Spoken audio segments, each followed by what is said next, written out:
Hello ladies and gentlemen, this is Ruin Snow, and we're going to discover Let's Talk Legendary with Tolarian Academy. That's right, it's not a creature, but a place. So let's begin talking about Tolarian Academy. The Tolarian Academy was run for research, as well as a school, located on the plain of Domeria. The academy was on an island that was founded by Baron and Urza in the year 3285 AR.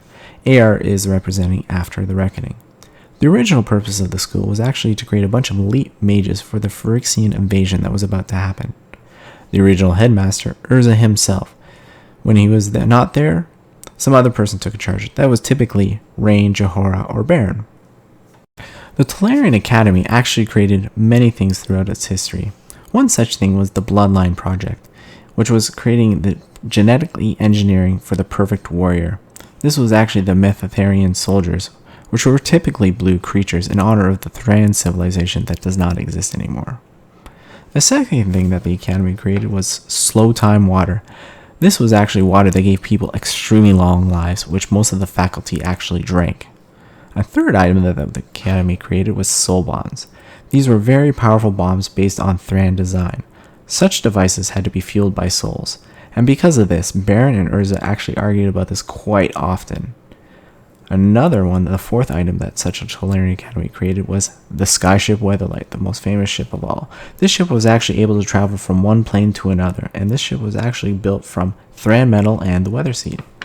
And one such last thing that the Tolarian Academy created was the Nine Titans. They were a group of planeswalkers to attack Phyrexia, which was brought together by Urza. There are actually two instances where the Tolarian Academy actually had been destroyed, and the first time was actually the result of what Karn had did. Johora was killed by a sleeper agent, so therefore Karn wanted to take a time machine and go back to save her. The result was he was able to save her, but the machine malfunctioned and destroyed the academy. As a result of this, it caused what was known as the Time Rift.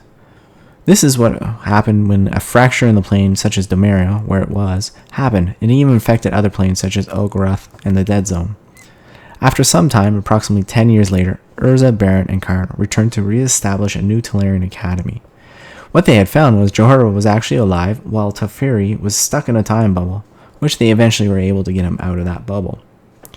Another, and the second time that the Academy was destroyed, was when the Phyrexians had invaded the Academy. As a result of the Phyrexians battle, Baron destroyed the entire Academy and the island which it sat upon. There were even occupants on the island at the time of this destruction. So with that final and last destruction of the island, they actually had started developing new Tolarian academies all throughout the area. There seems to be at least 5 that stand out from all the rest. One is Tolaria of the Depths, which is actually located on the ruins of the old Tolarian Academy in the water. The second one is the Shadow Academy, which is supposedly a secret network located in some pocket location. The third one is called Orvada, which is actually located in the city of Orvada on the island of Walasasa. And the fourth one is actually called Tolaria West, which is located on the small island of the Spice Isles.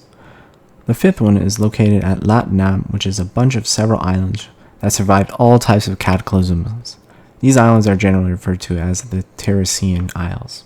Because of all the academies separating, actually there were several types of lineages that started to form, known as 1. The Urzans, which focused on artifice, temporal mechanics, and genetics. There was also Baronites, which also concentrated on sorcery, ethical problems, temporal mechanics, and administration. The third one is known as the Rarians, which actually did the improvement of artifacts and recruitment.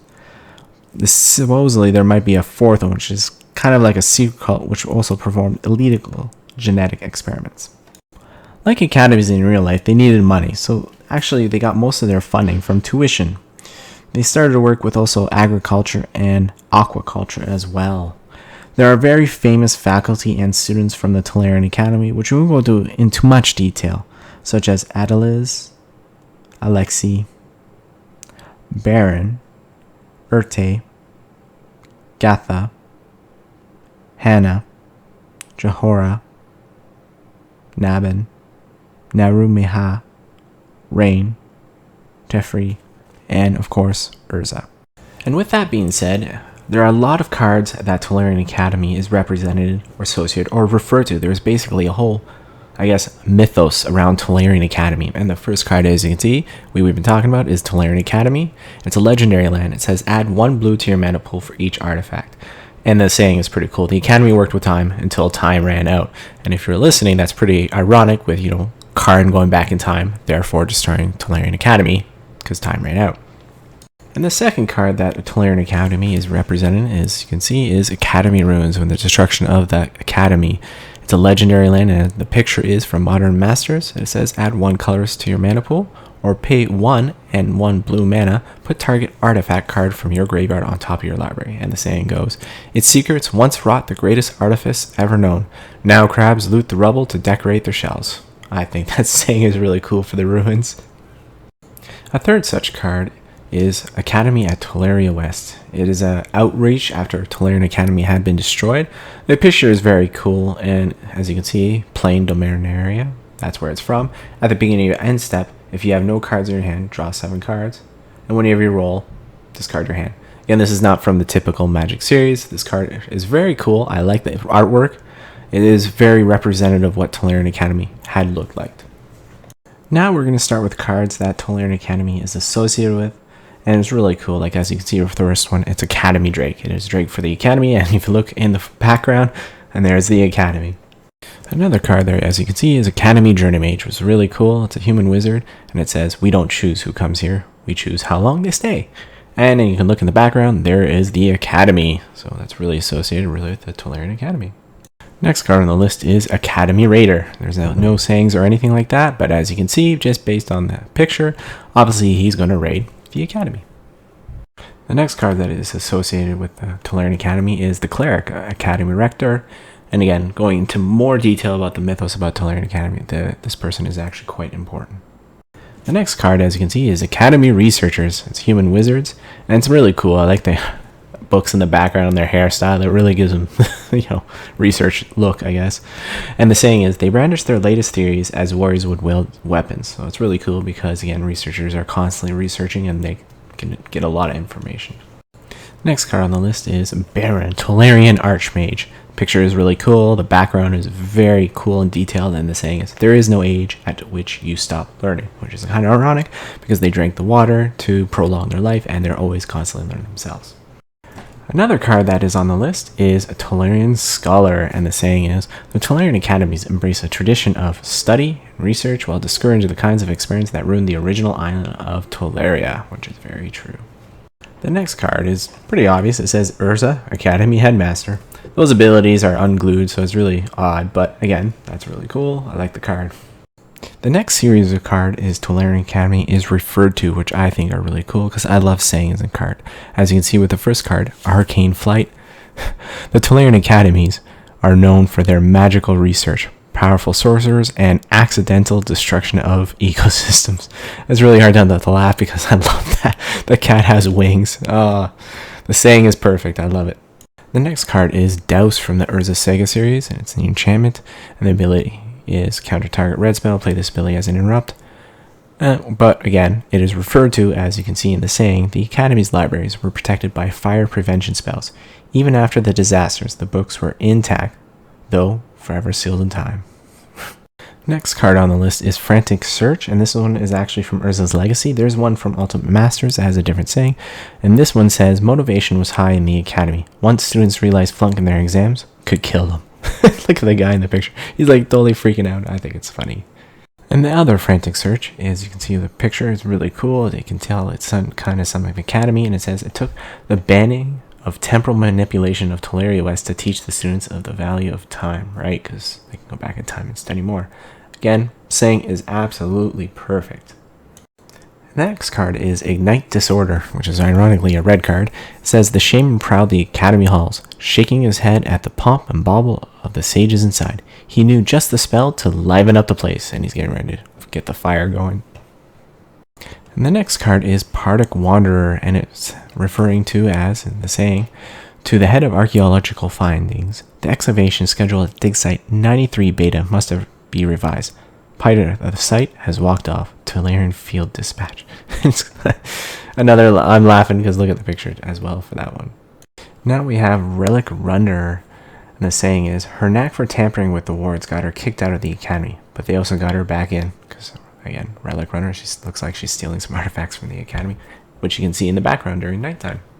The next card is Rescue, and you can see he's trying to rescue the books, and it says, with just a few seconds to escape, Darian saved Hercule's additions on restoring the physical objects from ash, which is really smart of him because then he can restore all these artifacts that were in the fire. Another card is Sage of Latnam, and the saying is, though it was laid to waste by the brothers, many schools of magic trace their origins to the College of Latnam, including the first Tolarian Academy. The next card, which I just love in general, is Show and Tell, and it says the saying, at the Academy, Show and Tell too often becomes Run and Hide. And look at all the things in the background. It's just, I love the saying, it's just so good. The next card is Sparing Construct. It's an artifact creature, and it says, the trainers were a gift of gratitude from the Wizards of Tolaria West to the Knights of the New Millennia for their aid during the Tales of Incursion. Next such card is Teferi's Protege, and the saying is, Teferi's legacy lives on in Tolaria, though the study of time and magic and tradition of irrepressible mischief. Because I think that's another funny saying. Next card is Temporal Adept, and as you can see with the people in the background, you're definitely at some kind of academy and he is learning, and the saying is, if yesterday was 2 days ago, tomorrow, will the day after tomorrow be today or yesterday? Temporal Manipulation 101, Final Exam, Tolarian Academy. The next card on the list is Tolarian Kraken. That's right, a Kraken. And the saying is, it's contemplative, resourceful, and original. Everything else aside, it is the perfect student. Nabane, Dean of the Irradiation. And the last card on our list is Treachery, and it says, the Academy educates and I employ. It is a perfect arrangement. Gatha, the Tolian Renegade. And he was actually trained in the school, and this is so far the only card that is referred to or shown as Gatha. So I really hope you like this video, and I hope you guys have a good day and a good evening. Hello ladies and gentlemen, this is Rune. Today we're going to go over Magic the Gathering, but let's talk Legendary. Today we'll be talking about infamous Unctus, the Grand Meditech. So Unctus is actually a legendary creature known as a Phyrexian Vedekin. Before Unctus was actually completed, his name was Kurik, who was part of the Synod. Before the completion, he was a researcher who was fascinated by the black oil. This material could actually be found on the boundaries of Glimmervoid and Mephidros. But for some reason, Unctus had started to mix the oil with a serum and then proceeded to inject himself with it. The first signs of changes were in the saliva, and his right arm began to turn into some kind of hook-like appendage. The second sign was that he was having dreams about Memnarch. He wanted to enter the knowledge pool, which he would eventually do, though a tunnel was under it and it was forbidden by the Synod to enter it. But he found a way, and after entering the knowledge pool tunnel, he awoke in a Phyrexian room. This is where he decided to take over a Lumengrid. As he had a massive knowledge about Neurok biology, it helped him to be high in the ranks of the Phyrexia. He even helped create the Meldwood because of this. He wanted to find a Veldekian female called Celia, as she was similar to him in thoughts of the world and how to process. So instead of trying to convince her to be completed like him, he chose to graft her right into him, and that is all the information we have on Unctus at the moment. So as you've seen throughout the video, Unctus is actually represented in a card, this one being Grand Meditech, which I've also mentioned, and it says, other blue creatures you control have, whenever this creature becomes tapped, draw a card, then discard a card. Other artifact creatures you control get +1/+1, and then pay 2 life or blue until end of turn target creature you control becomes a blue artifact in addition to its other types. So that's a really cool ability for 3 mana for this 2/4 card. Let's move on to a couple more cards. Another card that he's kind of represented is called the Grand Architect. It's basically the very same card, but instead of being Unctus, it's called the Grand Architect. Next card that we have is represented is Unctus's Retrofitter. Well, that's pretty self-explanatory in the card's name and the picture. And last but not least, we have Surgical Metamorph, and this one's actually from the A23 series, so it's definitely an interesting card as it's not into the normal printing press. That is actually all the information we have on Unctus and all the cards at the moment of the time of this video, so I hope you guys have a good day and a good evening. Hello ladies and gentlemen, this is Rune. So today we're doing Let's Talk Legendary. So we'll be talking about Urabrask. So Urabrask is actually a Phyrexian from the plane of Iriradon. With that being said, you can tell in the picture that he is a praetor of New Phyrexia. It is unclear what Urabrask wants based on some flavor text in the magic world on cards suggests he wants to change Miradon, though we're not sure what. While Urabrask was on Miradon, he let the survivors of the plane live on his lair that was known as the Furnace Lair. This is because he has empathy not to kill Mirians who live on this plane due to the color he's aligned with, which can actually affect such things as his emotion. At one point he closed off this lair from other Phyrexians, but Elish Norn did not like this and had actually destroyed the very lair in which Urabrask was in charge of. Since the planeswalker Tezzeret disliked Elish Norn, he found an ally in Urabrask who he transported to New Capenna. Tezzeret used what's known as the planar bridge to transport Urabrask, which actually seared his flesh. As a result of the seared flesh, he actually came up with a plan. He met Vivirion to ask help in getting Halo to heal, while also claiming that Elspeth Tyrael would make a difference on Miradon. Urabrask is hoping for that the spark from the Mirians to start some kind of revolution on that plane. We do know that Urabrask has prophetic visions that claims that they are very important, but we don't know what they are. And that is all the information we have currently on Urabrask at the moment. So Urabrask is actually represented in 2 cards, and as you can see in the first one was throughout the video is, well, this one from the New Capenna series. It says, haste, at the beginning of your upkeep, exile the top card of your library. You may play this card. At the beginning of each opponent's upkeep, that next turn they would draw a card this turn. Instead, they exile the top card of their library. They may play it this turn.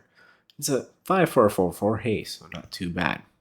The next card Urabrask is represented is Urabrask the Hidden, which is the same common theme.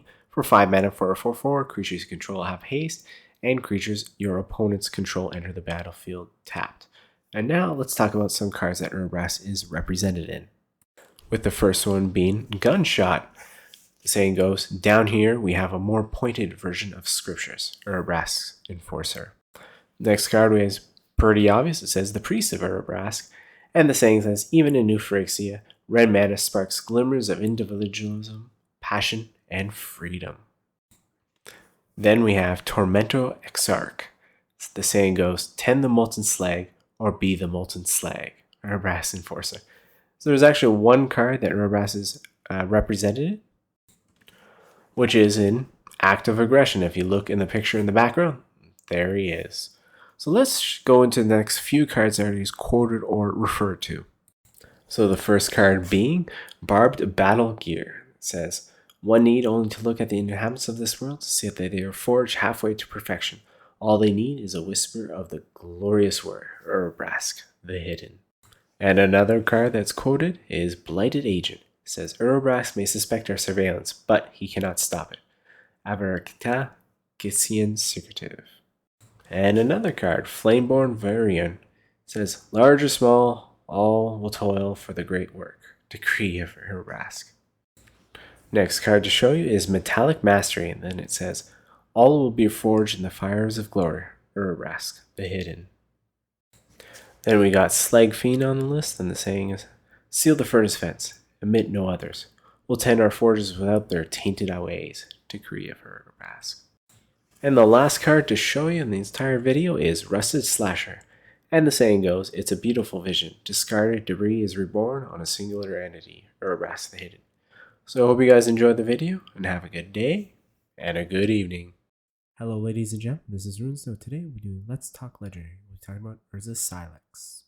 So Urza Sylex, which is also known as Golgothian Sylex or Argivian Sylex, but it is a destructive artifact regardless. It is thought to have been created by a Thran or an earlier civilization, but that has not yet been confirmed. At the end of the Brothers' War on Dominaria, it was used to unleash the blast to end all wars. The first appearance of the Sylex was actually in 34 AR when it was caught by a fisherman near Yomak. It was later then sent to Terrace City for study. They discovered it was made of some kind of copper-like material, and it's described as a bowl on a pedestal. Like a real-life like Rosetta Stone, this Sylex contained many languages such as Sumerian, Phalagi, and Thran. There were 2 words that were able to decipher, Sylex and Golgoth, which is why it was given that name, and then with that it was able to translate other glyphs that actually said, wipe the land clear, bring the ending, topple the empires to bring a fresh start. Call the end, fill with memories of the land. When Tercy City was actually attacked, a person known as Loran was able to escape with Sylex. She eventually got wounded and captured, and it later became in the hand of another called Ashnod. During the Battle of the Brothers' War, she gave the Sylex to Taunos, then in turn gave it to Urza. At this point, Urza used the Sylex as the war had ravaged the land already. The blast that had ensued from the Sylex destroyed the island of Argoth and caused what was known as the Ice Age. But after the Ice Age, the planeswalker Ravadil became in possession of the Sylex. It was obtained during a duel against Imbric. There was a meeting on Minorad, which was called the Reckoning of the Sages, where Ravadil threatened to use the Sylex.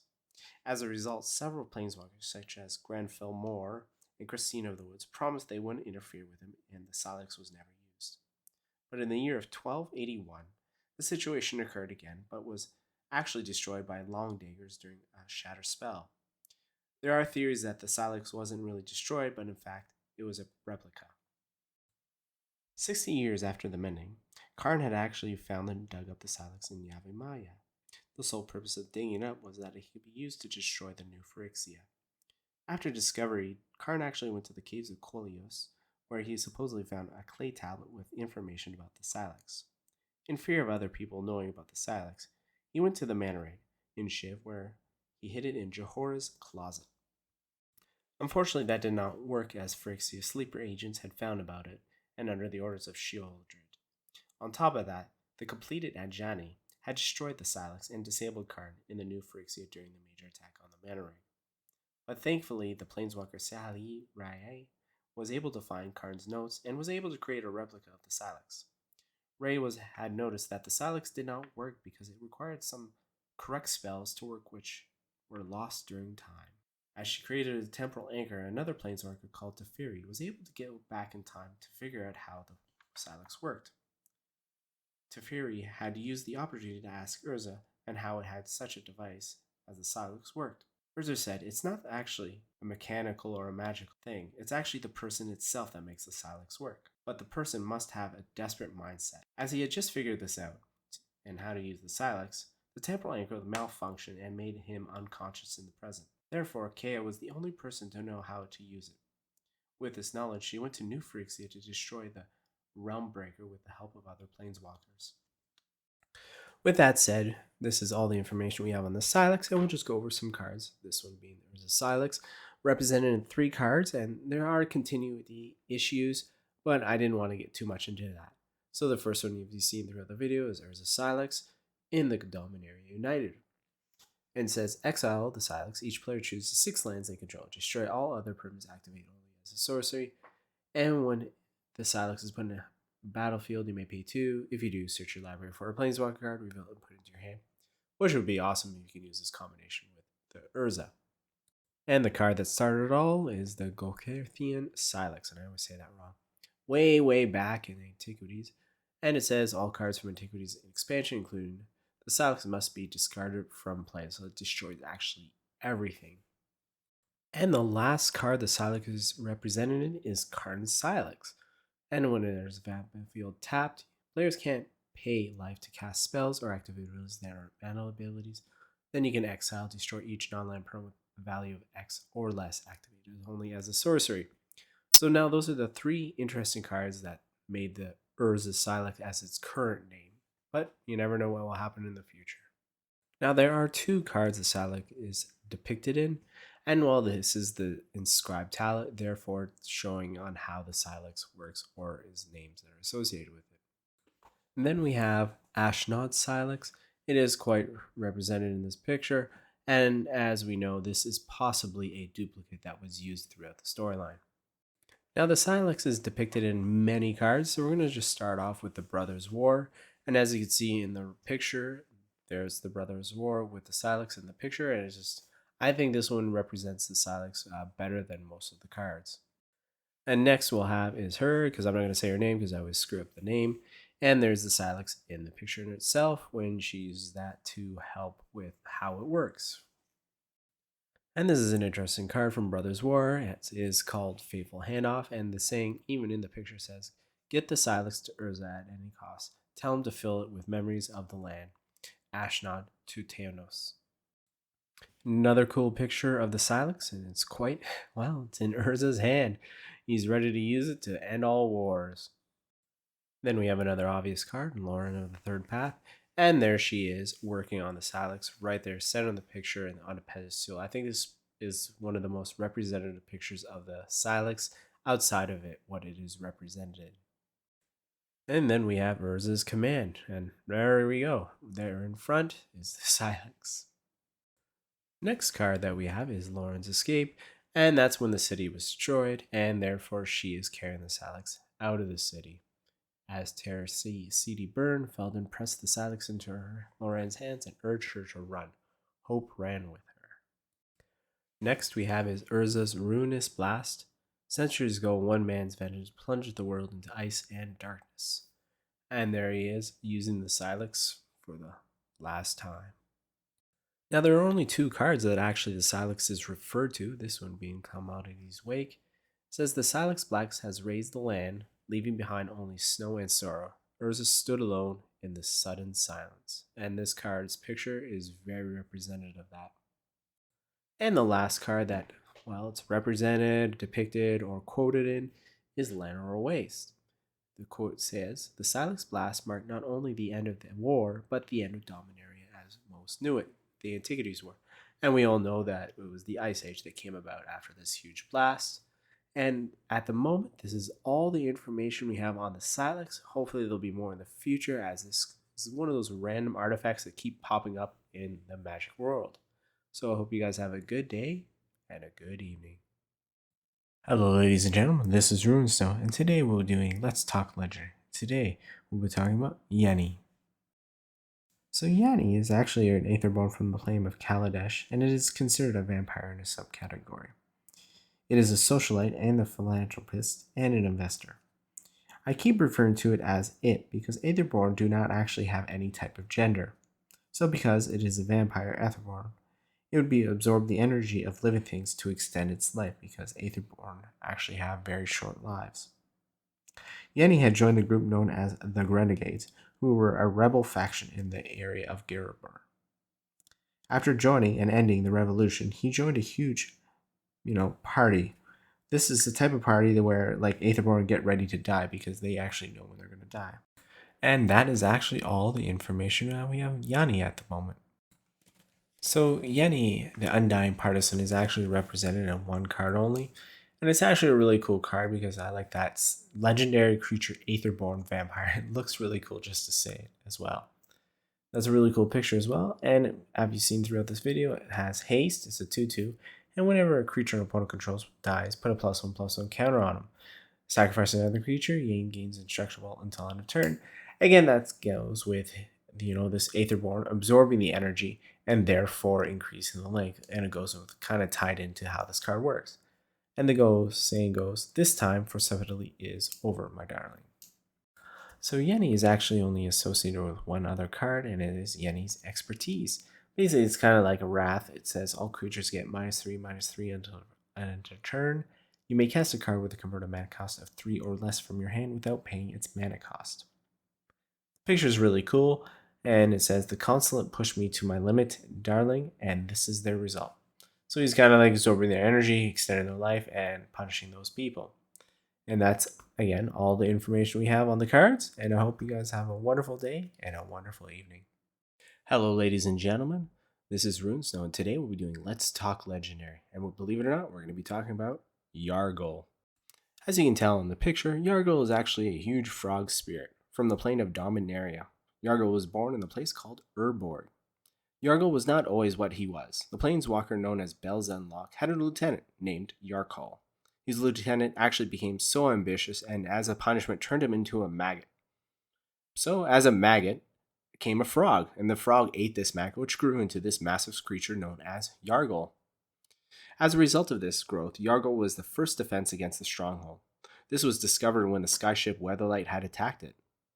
As a result of this attack, Yargle was killed by the legendary creature known as Muldrotha. And that is all the information we have on Yargle at the moment, believe it or not. So, Yargle is actually represented in 1 card only, and this card from Dominaria costs 5 for a 9/3. It's simple as that. And the story is basically on this card. It's pretty cool though, a 9/3, which is typically for a green card. So Yargle is actually represented in Secret Lair cards. That's about it. And it's really fascinating that they're continuing with this Yargle in Secret Lair. This one being Anger of the Guards, and eating those clerics might not have been a bad idea. And there he is in the picture. Then we have Explore, and there he is, reaching to the sky. An explorer's reward is a view of tomorrow's possible meals. Then we have Fatal Push, and well, that's quite simple. There he is, pushing some knight over the cliff. There's Yargle with those massive teeth. And then we have Opt. There he is. The choice is whether to eat, but when to stop. Just another cool Secret Lair card. And then I had to throw this card Muldrotha in because he was defeated by this legendary creature, and the saying goes, Yargle hadn't bargained on her showing up. So I hope you enjoyed the video, and I hope you guys have a good day and a good evening. Hello ladies and gentlemen, this is Ruin Snow, and today we're going to be doing Let's Talk Legendary, and today we're going to be talking about Yidaro, the Wandering Monster. So there's actually not much information on Yidaro, but he's actually from Icaro, who is actually a deadly dinosaur turtle. It is said that he can be very sweet, but cause very much damage. Yidaro can be easily distracted, and therefore making him to wander around quite often. But when he does concentrate on anything, it will choose to destroy it. Supposedly, Vivian Reed once saw Yidaro, and Yidaro just wandering around having a good time, but then heard crying in the distance and ran toward it. Vivian apparently never seen such a big creature run so fast for its size. So Yidaro is actually only represented in one card. That's it. In the entire Magic world, one card. So this really cool dinosaur, legendary creature. I like the picture. It's really cool, and as described, it is really large. But we'll describe the card as it's 7 mana for an 8/8 trample haste, has cycling 1. It says when you cycle him, shuffle an interior library from your graveyard. If you cycle the card named Yidaro, Wandering Monster, 4 or more times in this game, put it onto the battlefield from your graveyard instead. That's a really cool ability, and that's all it is. So I hope you guys have a good day and a good evening, and if you want to watch more videos, there's more on the channel. Hello ladies and gentlemen, this is Ruin Snow, and today we'll be talking about Zetalpa, the Primal Dawn. As you can see by the name and the picture of the card, Zetalpa is actually an elder dinosaur from the plane of Ixalan. When the Golden City was opened, sometime after it was built, it revealed that dinosaurs were living in that area. But during the time Urza had not been discovered, the dinosaurs were actually put into hibernation. Each dinosaur in that area was representing each mana of the hibernation, making Zetalpa align with the white mana as you tell it with the card. When it came out of hibernation, actually the planeswalker Vraska and Jace had witnessed its awakening, and that is all the information we have on this Primal Dawn dinosaur. So Zetalpa is actually represented in one card only. Can you believe it? It's this one. As you've seen throughout the video, as flying, double strike, vigilance, trample, and indestructible for a 4/8. Well, it costs 8 mana. Pretty typical for an elder dinosaur card in the Magic world. And again, this is all the information we have, and I hope you guys have a good day and a good evening. Hello ladies and gentlemen, this is Ruin Snow. Today we'll be doing Let's Talk Legendary. Today we'll be talking about Zopandrel, Hunger Dominus. Zopandrel is actually what is called a Phyrexian horror, from the plane of New Phyrexia. When Mirrodin was actually reshaped by Phyrexia, creatures like Zopandrel had started to appear as if the land itself had a mind of its own. They are called the Domini, as no one knows what desires these creatures have. Zopandrel comes from the 4th sphere, which is generally green aligned where Vorinclex resides. This area is also known as Hunter Maze. But as you can see, she has scythe-like limbs with horns and act like an apex predator. But with that attitude of an apex predator, she likes to behead her prey before consumption. And that is all the information we have on her, believe it or not. With all that being said, she's represented in one card and one card only at the time of this video. It costs 7 for this 4/6 reach creature, but it says double the power and toughness of each creature you control until end of turn, which is really cool. And then sacrifice 2 other creatures, put an indestructible counter on it. That can be very helpful as well, but this is more of, I feel like, a draft card than anything else. So I hope you guys have a good day and a good evening.